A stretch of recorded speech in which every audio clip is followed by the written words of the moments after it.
नमस्कार, मैं Gunjan vision media research and study centre के न्यूज़ बुलेटिन में आपका स्वागत है। आइए एक नज़र डालते हैं आज की हेडलाइंस पे। गुरु नानक जयंती की तैयारियां धूमधाम से, मुंबई में निकली शोभा यात्रा। काला घोड़ा फेस्टिवल में दिख रहा है बेमिसाल आर्ट, कला ने दी वेस्ट प्रोडक्ट को नई पहचान। Mumbai Indians beat Kolkata Knight Riders in a nail biting finish, enter into semifinals of IPL 4। F1 की रफ्तार का रोमांच, पब्लिक में बढ़ता craze. Much awaited film Delhi valley release, language in controversy. 3 दिन बाद गुरु नानक जयंती है और उसके जलसे की शुरुआत हो चुकी है। सिख पंथ के सबसे पहले गुरु और संस्थापक गुरु नानक जी की 542वीं जयंती के उपलक्ष्य में हर साल की तरह इस साल भी मुंबई में एक भव्य नगर कीर्तन की यात्रा निकाली गई।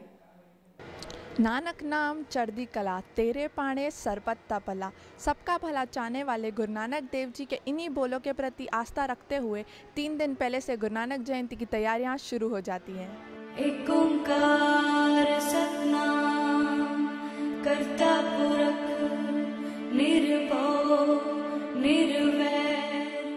अरदास में गुरु नानक जी के बोलों को याद करते हुए और गुरु ग्रंथ साहिब के सामने माथा टेकने के बाद पूरी रीति रिवाज के साथ सिख पंथ के सर्वोच्च गुरु ग्रंथ साहिब जी को गुरुद्वारे से बाहर लाकर एक सजी सजाई रथ पर विराजमान किया जाता है, वो भी इस तरह कि सभी को दर्शन का लाभ मिल सके। और फिर शुरू होती है यात्रा। मतलब गुरु नानक देव जी का जन्मदिन जो है वो 10 तारीख को है। 3 दिन पहले ही अपने तैयारियां चालू हो जाती हैं। इस नगर कीर्तन यात्रा में 15 से 20 हजार श्रद्धालु शामिल होते हैं। सिख पंथ के 10 गुरुओं में सबसे पहले गुरु और संस्थापक गुरु नानक जी के संदेशों का जयकारा करते हुए ये कारवां आगे बढ़ता जाता है। समुदाय का हर कोई इस तरह की यात्रा में शामिल होता है। वैसे हर एक बच्चा हमारे यहाँ पर आने के लिए एक्साइटेड होता है। इनफैक्ट और कोई कास्ट के भी रहते तो उनको भी बहुत पसंद होता है। बहुत चढ़ावे भी चढ़ते हैं यहाँ पर, सो इसलिए ये हमारे लिए बहुत अच्छा और एक्साइटेड फेस्टिवल रहता है। नगर कीर्तन यात्रा में शामिल लोगों की सुविधाओं का इंतजाम भी था। जलपान और प्रसाद बांटते हुए ये यात्रा अपने मुकाम की ओर बढ़ती है, जहां गुरु ग्रंथ साहिब को 3 दिवसीय उत्सव की समाप्ति तक विराजा जाता है। With cameraman Rajendra, Gunjan Vijayan from MRSE Mumbai. Mumbai में इन दिनों और एक फेस्टिवल चल रहा है। यह है मुंबई का सबसे बड़ा आर्ट फेस्टिवल, काला घोड़ा फेस्टिवल, जहां कलाकृतियां, शॉपिंग, खाना पीना, मनोरंजन तो है ही है, लेकिन साथ ही साथ कलाकारों ने बहुत खूबसूरती से वेस्ट प्रोडक्ट से कलाकृतियां बनाई हैं। आइए करते हैं इनकी सैर।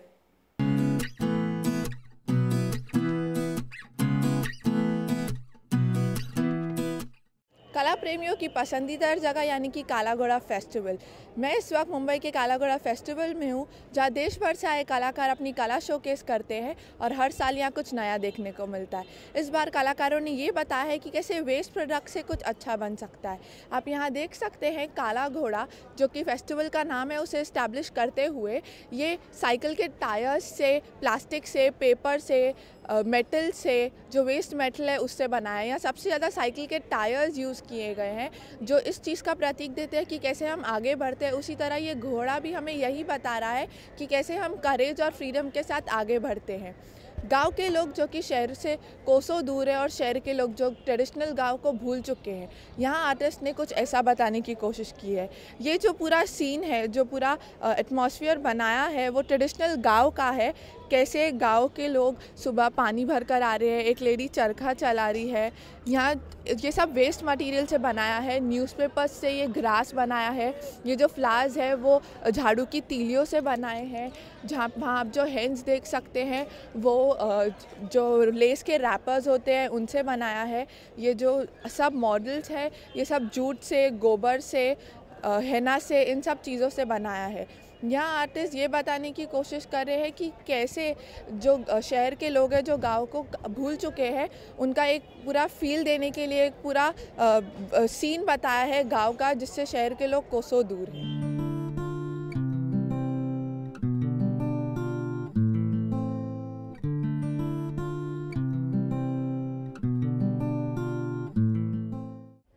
गांव के ट्रेडिशनल सीन में अगर किसी चीज़ की कमी थी तो वो लैंटर्न था, पर यहाँ एक आर्टिस्ट ने प्लास्टिक की बॉटल से लैंटर्न बनाया है। जैसे आप यहाँ पे देख सकते हैं, प्लास्टिक की बिस्लरी बॉटल से एक लैंटर्न बनाया है जो कि 14 फीट है हाइट में, और ये 1200 प्लास्टिक की बिस्लरी बॉटल्स से बनाया है। बिस्लरी की बॉटल्स जो हम यूजुअली पानी पी के फेंक देते हैं, वही बिस्लरी की बॉटल्स से कलाकार ने बहुत ही खूबसूरती से ये बनाया है। जहाँ तक कलाकार की बात है तो आजकल के बच्चे भी बहुत अच्छे कलाकार हैं।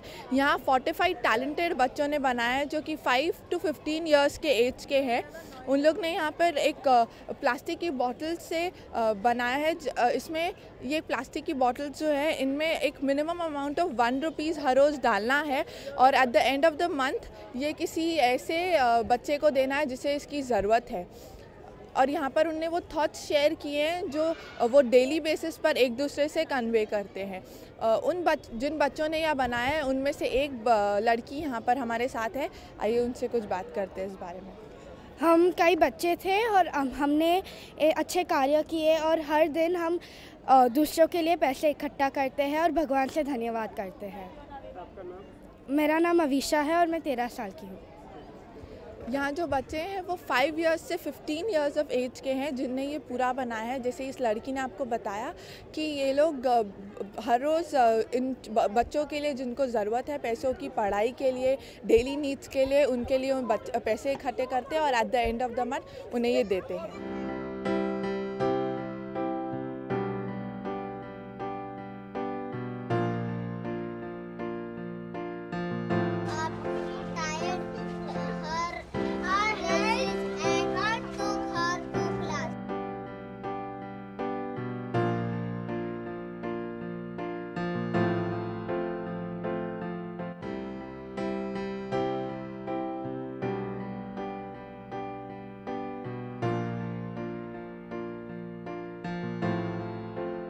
प्लास्टिक की बोतल से बनी हुई मेज़, जैसे आपने पहले देखा कि प्लास्टिक की बोतल से लैंटर्न बनाया था, प्लास्टिक की बोतल से बच्चों ने क्यूब बनाया था, उसी तरह यहाँ भी आर्टिस्ट ने प्लास्टिक की बोतल से मेज़ बनाई है जिसे हम भूल भुलैया भी कहते हैं।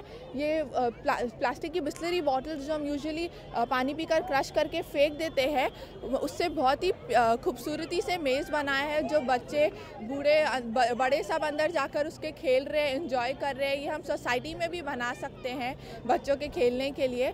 यहाँ पर आम की पेटी की लकड़ियाँ जो कि यहाँ पर आप देख सकते हैं, जिससे घोड़ा बनाया है। इससे आर्टिस्ट ये बताना चाहते हैं कि अपने अपने क्रिएटिव आइडियाज़ जो हैं वो इस पर लिखे कि कैसे हम वेस्ट चीज़ों से दूसरी चीज़ें बना सकते हैं। यहाँ पूरे काला घोड़ा फेस्टिवल में ये बताया है कि कैसे वेस्ट चीज़ों से भी अच्छे से अच्छी चीज़ें बन सकती है। With cameraman Rajendra, Gunjan vision, MRSE Mumbai. Mumbai Indians defeated Kolkata Knight Riders at their home ground, Eden Garden. It was a victory in the style of last ball 6. This was a crucial match for both the teams. Finally, Mumbai Indians got booked and better placed into semi-finals.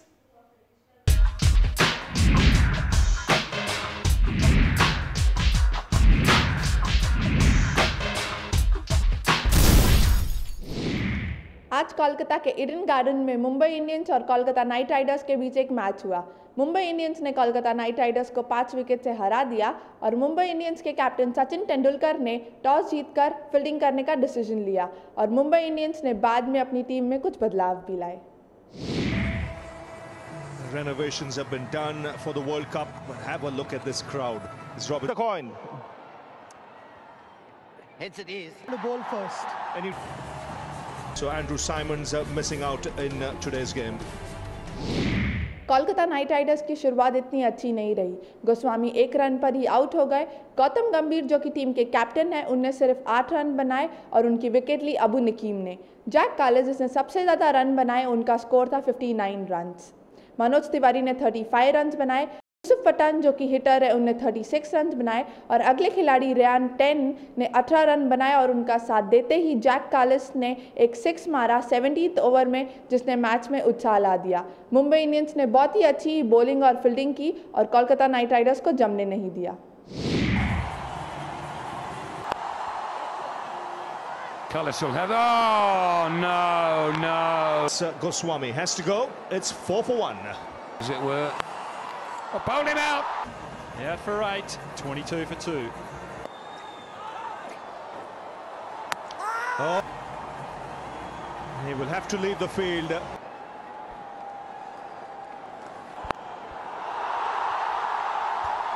There he goes, wastes no time.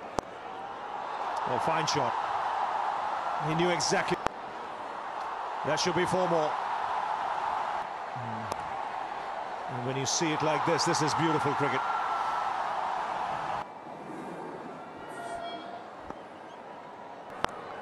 Oh, that's a big one. That is a big one. Inside out. Superb play. Out. Kolkata Knight Riders ने Mumbai Indians को 176 का target दिया और Mumbai Indians के captain Sachin Tendulkar ने opening करते हुए लगातार 3 चौके मारे। सुमन 4 रन पर ही आउट हो गए और सुमन के आउट होते ही कैप्टन सचिन तेंदुलकर ने हरभजन सिंह को तीसरी जगह पर उतारा। सचिन तेंदुलकर ने 36 रन बनाए, पोलार्ड ने 18 रन बनाए और रोहित शर्मा ने 10 रन बनाए और मैच के हीरो रहे जेम्स फ्रैंकलिन, जिनने अपनी बेस्ट परफॉर्मेंस देकर 45 रन पर नॉट आउट रहे और रजत नायडू ने 17 रन बनाए और इसी तरह कोलकाता नाइट राइडर्स हार गए और मुंबई इंडियंस जीत गए। Run rate intact. Oh, this is out. This is out. Not. That's a fine shot.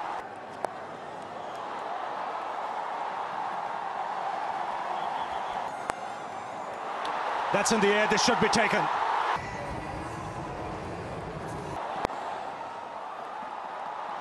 Sweet timing. In the air. And 4. Well, we'll let you go, Ray. As Harbhajan hit. He's mistimed that. This should be taken.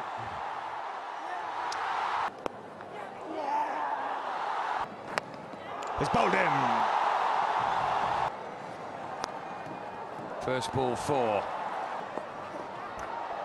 Oh, he's got a glove on every. He's drilled it through extra cover. He's nicked it for 4. 1. He's hit it out of the ground for 6. You know, we're lucky enough to get a few edges down there for 4, and then Raidu's fantastic shot there at the end was just great to get over the line. ये match बहुत ही शानदार रहा और लोगों ने इसे बहुत enjoy भी किया। इस मैच के मैन ऑफ द मैच रहे जेम्स फ्रैंकलिन। जेम्स फ्रैंकलिन ने कोलकाता नाइट राइडर्स के 2 विकेट भी लिए। कोलकाता नाइट राइडर एक बार फिर से हार गए और मुंबई इंडियंस ने आईपीएल में अपनी पकड़ और मजबूत कर ली। इंडिया में हुए पहले F1 रेसिंग के सक्सेस ने ये प्रूव कर दिया है कि ये बहुत ही रोमांचक खेल है, लेकिन क्रिकेट के मुकाबले क्या ये जनता को उतना लुभा पाएगा?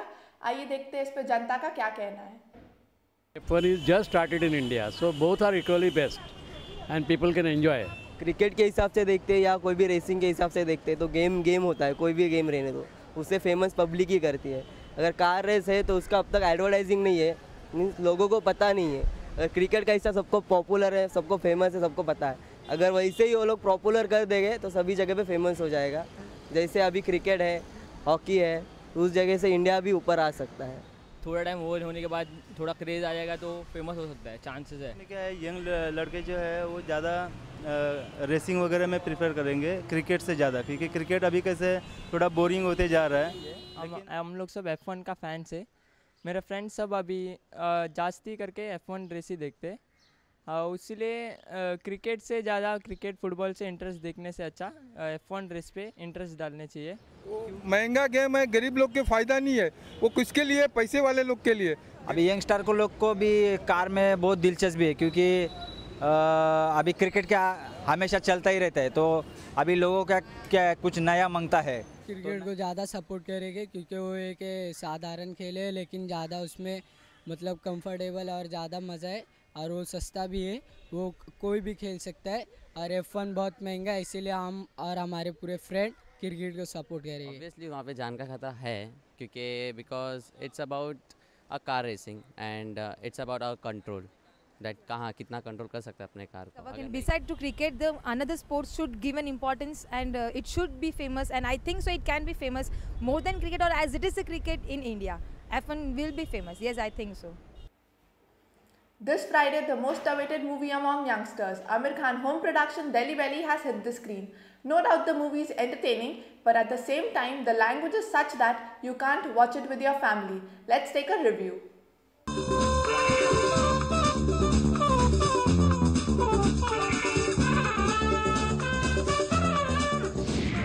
Delhi Belly, a mind-blowing movie, has come up this week. Creative director Abhinav Deo and Imran Khan production has done a great job. Imran Khan, for a change, is comfortable in his role and has performed nice.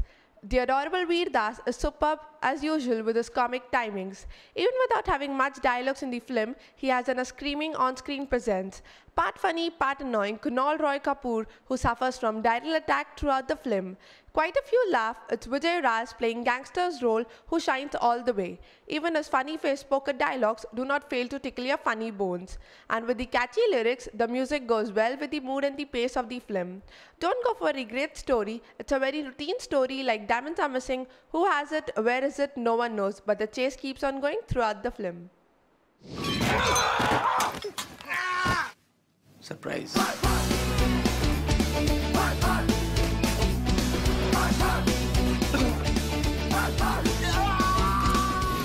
This movie is worth watching as it has set a new level to the Indian cinema. Aamir Khan has took around 25 crores in making of the film, whereas Delhi Belly collects 15.35 crores net in 2 days. It has such a comedy and entertainment that has enough moments to keep you in your seat. This movie is used with a colorful language which can and had already created some controversies regarding it. In India, this movie has got A from the censor certificate, which indicates it's an adult movie and people above 18 cannot watch it. The elderly people won't like it much as there is liberal use of 4-letter words and bad words. We don't get the thrill of the song as the song goes on while the chase is being done on any other. The elderly people can't watch it, the kids are not supposed to watch it, but the youngsters are surely gonna love it. Like many other movies, this movie fails to give us any sort of message and also fails to show us the spirit and the beauty of Delhi, whereas the name indicates Delhi Belly. गिलती है मेरी साबुन की शक्ल में बेटा तू तो निकला केवल झाग झाग झाग भाग भाग भाग डी के बोस डी के बोस डी के बोस भाग भाग डी के बोस डी के भाग भाग भाग डी के बोस डी के बोस डी के बोस भाग भाग डी के बोस डी के भाग अभी आई अभी आई अभी आई अभी आई भाग भाग डी के बोस डी के भाग भाग भाग डी के Bose. This was one of the most entertainment film produced by Aamir Khan. It was one of the most comedian movie which I've ever seen, and Imran Khan played a very beautiful role in the movie, which made this movie a super duper hit. Film बहुत अच्छी थी, देखने पर पता चला कि उसमें बहुत गाली गलौज है, लेकिन यंगस्टर को आजकल मूवीज़ के अंदर इतनी गाली गलौज तो चाहिए ही. और अगर देखा जाए तो एक तरीके से फिल्म बुरी नहीं थी, क्योंकि यंगस्टर ने इसे बहुत पसंद किया और ये ब्लॉकबस्टर हिट जाएगी. क्योंकि अगर कहें हम तो एक टाइम था जब आमिर खान गाते थे कि पापा कहते हैं बड़ा नाम करेगा, और आज इमरान खान कहते हैं कि डैडी मुझसे बोला तो गलती है मेरी. तो ओवरऑल आमिर खान जब भी कोई मूवी बनाते हैं वो बिल्कुल डिफरेंट टाइप की स्टोरी बनाते हैं, और इंडियन सिनेमा में अगर कोई चेंजेस चाहिए तो आई थिंक इस तरह की मूवी तो बनाना बहुत ज़रूरी है. मूवी तो बहुत अच्छी थी, लेकिन इसमें बैड लैंग्वेज यूज़ किया गया था, इसके लिए फैमिली के साथ में बैठ के देखने के लायक नहीं थी. इसलिए मैं सोचता हूँ कि यंगस्टर के लिए अच्छी पिक्चर है, लेकिन फैमिली के साथ में बैठ के देखने लायक नहीं है.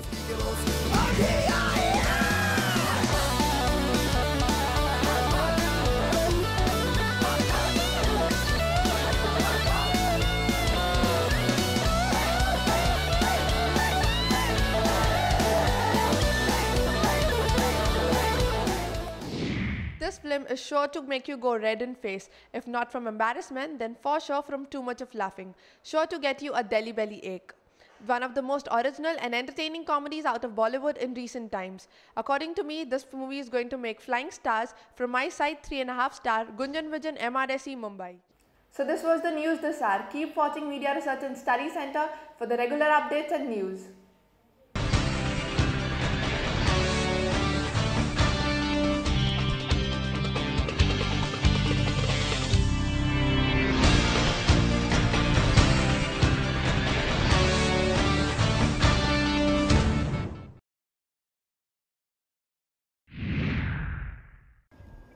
शुक्रवार का दिन यूँ तो मूवी की रिलीज़ के लिए जाना जाता है, लेकिन अग्निपथ शुक्रवार को नहीं बल्कि गुरुवार को रिलीज़ हुई है। 1990 में हुई ओरिजिनल अग्निपथ का ये एक रीमेक है। अमिताभ बच्चन ने तो अपना अच्छा छाप छोड़ा था, लेकिन ऋतिक रोशन क्या अपना कमाल दिखा पाएंगे? आइए जानते हैं हमारी सहयोगी गुलशन से। गुलशन, आप बताइए कि ओरिजिनल अग्निपथ के मुकाबले रीमेक अग्निपथ ऋतिक रोशन की क्या चर्चा में है? जी गुंजन, जो अग्निपथ मूवी है, पिक्चर बढ़िया अपना काम कर रही है। कंपैरिजन अगर किया जाएगा इसको अमिताभ बच्चन की 1990 की अग्निपथ से, तो शायद थोड़ा गलत होगा, क्योंकि ये ऋतिक रोशन है, ये नए हीरो है। नए हीरो नहीं कहा जा सकता, लेकिन अमिताभ बच्चन जैसे महानायक से इनका कंपैरिजन करना एक हद तक शायद से सही नहीं होगा। गुंजन। अच्छा गुलशन, ये तो एकदम सही है, अमिताभ बच्चन का ऋतिक रोशन से कोई मुकाबला नहीं है, लेकिन आप मुझे बताइए कि अगर चिकनी चमेली कटरीना कैफ के डांस को एक शब्द में बताया जाए तो वो क्या होगा? सेक्सी, ब्यूटीफुल कि एरोटिक? जी गुंजन, अगर मैं आपसे बोलूं कि कटरीना कैफ कैसी हैं इस पिक्चर में, या वो किस तरीके से उन्होंने काम किया है, तो प्रियंका चोपड़ा इस पिक्चर की लीड हीरोइन रही है। मैं आपसे बता दूं, उन्होंने बेहतरीन काम किया है। जो लोग पिक्चर देख कर आए हैं उनसे मेरी बात हुई, उन्होंने कहा कि हाँ, कटरीना कैफ ने जो काम किया है इस फिल्म में 3 मिनट का सॉन्ग, लेकिन इस चीज़ को नहीं भूलना चाहिए कि प्रियंका चोपड़ा है जो वो इस फिल्म में लीड एक्ट्रेस है, लेकिन कहीं ना कहीं चिकनी चमेली उन पे भारी ज़रूर पड़ गया है, क्योंकि जो लोग हैं वो इस फिल्म को देखने के लिए तो आ ही रहे हैं, लेकिन 100% में से 30% लोग ऐसे हैं जो सिर्फ चिकनी चमेली को ही देखना चाहते हैं। गुंजन। तो संजय दत्त का जो न्यू लुक है उसका क्या चर्चे में है? उनने फर्स्ट टाइम ऐसा किया है। वैसे तो बहुत अच्छे अच्छे लुक्स रहे उनके मुन्ना भाई और बाकी सब मूवीज़ में, लेकिन इस लुक पर क्या कहना है? जी, जो संजय दत्त ने इस फिल्म में काम किया है, मैं आपसे बता दूं, फिल्म मैंने देखी, मुझे ऋतिक रोशन और ऋषि कपूर के बाद में और कंपैरिजन और साथ में देखा जाए तो सबसे अच्छा काम जो लगा था तो वो संजय दत्त का भी था। संजय दत्त ने जो काम किया, उनका लुक जो है, लोग बहुत ज़्यादा उत्साहित हो रहे थे उनके लुक को देखने के लिए। जैसे ही संजय दत्त की एंट्री होती है, पूरे थिएटर में सीटियाँ बजने लगती है, लोग खुश हो गए। एक नया लुक उनका देखकर उनका काम वाकई में काबिले तारीफ रहा, क्योंकि संजय दत्त ने जिस तरीके से 1990 में ओरिजिनल अग्निपथ आई थी, उस अग्निपथ में जिस तरीके से डैनी ने काम किया था, डैनी के तुलना करना इनके साथ में मेरे हिसाब से सही होगा, क्योंकि डैनी ने जिस तरीके से जितना बेहतरीन, जितना अच्छा काम किया, और फिर उसके बाद में संजय दत्त ने इस रीमेक में जो काम किया है बहुत ही बढ़िया है, बहुत ही लाजवाब है। गुंजन। अच्छा, तो वैसे तो रीमेक अमिताभ बच्चन की डॉन शाहरुख खान ने भी की थी और अभी एक रीमेक ऋतिक रोशन ने की है। सो जो ये रीमेक का चालू है, ये हिट फॉर्मूला है, या ऋतिक रोशन की रीमेक अमिताभ बच्चन ने की, शाहरुख खान ने भी किया था अमिताभ बच्चन की, तो उस पर आपका क्या कहना है? जी गुंजन, आपकी जो बात है वो बिल्कुल सही है, सवाल आपने अच्छा है आपका, लेकिन इससे पहले मैं आपको ये बात बताना चाहूँगी कि अगर रीमेक की बात करें तो एक सवाल ये भी उठता है कि क्या फिल्मों में अब रीमेक इतने बनने लगे हैं, क्या डायरेक्टर्स के पास नई कहानियाँ नहीं हैं? लेकिन ये भी जब हमने बहुत लोगों से बात की तो डॉन जो थी अमिताभ बच्चन ने की थी, फिर उसके बाद में शाहरुख खान ने उसमें काम किया, सबको बहुत पसंद आया। डॉन 2 जो थी साल के आखिर में रिलीज़ हुई, पिक्चर ने अच्छा कारोबार किया। उसी तरीके से अग्निपथ जो मूवी थी उसने भी अच्छा काम किया, फिल्म सबको अच्छी लगी। और जिस तरीके से देखा जाए तो जो फिल्म है, फिल्म में कारोबार के हिसाब से हो या पहले दिन की ओपनिंग हो और फिर उसके बाद में ये रीमेक का जो सिलसिला है बॉलीवुड में हिट फॉर्मूला साबित हो रहा है, क्योंकि जो रीमेक्स बनाए जा रहे हैं वो बढ़िया होते जा रहे हैं, क्योंकि जो डायरेक्टर्स भी है वो ऐसी पिक्चर्स को देख रहे हैं, चुन रहे हैं, जैसे डॉन है और फिर उसके बाद में अग्निपथ जो अपने ज़माने की हिट मूवी रही, और फिर उसके बाद में अब उसको रीमेक बनाना एक माना जाए तो तुरुप का पत्ता साबित हुआ बॉलीवुड के लिए। गुंजन। अच्छा गुलशन, ऋतिक रोशन के करियर पर क्या सवाल उठता है? उनने गुजारिश और वो सब मूवीज़ की है जो इतनी अच्छी नहीं गई, लेकिन ये मूवी ऐसी है जो बहुत लोगों को पसंद आई है, जैसे आपने बताया अभी। तो ऋतिक रोशन के करियर पर क्या असर पड़ेगा? गुंजन, ऋतिक रोशन ने अपनी शुरुआत की थी कहो ना प्यार से। उस वक्त उन्होंने बहुत अच्छा काम भी दिखाया था, लेकिन बीच कुछ में ऋतिक रोशन ने शायद अपनी जो उनका जो एक लेवल था वो शायद धीरे धीरे नीचे आते जा रहा था। पिक्चर वो अच्छी बना रहे थे, गुजारिश थी, जोधा अकबर थी, ज़्यादा यानी कि लोगों को पसंद आई, लेकिन उतनी नहीं चर्चा में रही, उतना उसको जितना उसको ग्रेस मिलना चाहिए था शायद उतना नहीं मिला। लेकिन ये अग्निपथ थी, और जो जिस तरीके से ऋतिक रोशन ने एक्टिंग की है, ड्रामा, एक्शन, पूरी तरीके से देखा जाए तो बेहतरीन रहा है। और ऋतिक रोशन की अगर कहा जाए तो ये वापसी है। गुंजन। अच्छा गुलशन, तो आपका क्या कहना है? ये मूवी बहुत ही अच्छी रही, आपने मूवी देखी, मैं भी देखने जाऊंगी। बहुत ही आपके बातों से तो लग रहा है कि ये बहुत अच्छी मूवी है। अमिताभ बच्चन मेरे बहुत ही फेवरेट एक्टर रहे हैं और ऋतिक रोशन भी बहुत अच्छे एक्टर हैं, तो मैं ये मूवी देखने ज़रूर जाऊंगी। आइए बढ़ते हैं आगे की खबरों पर।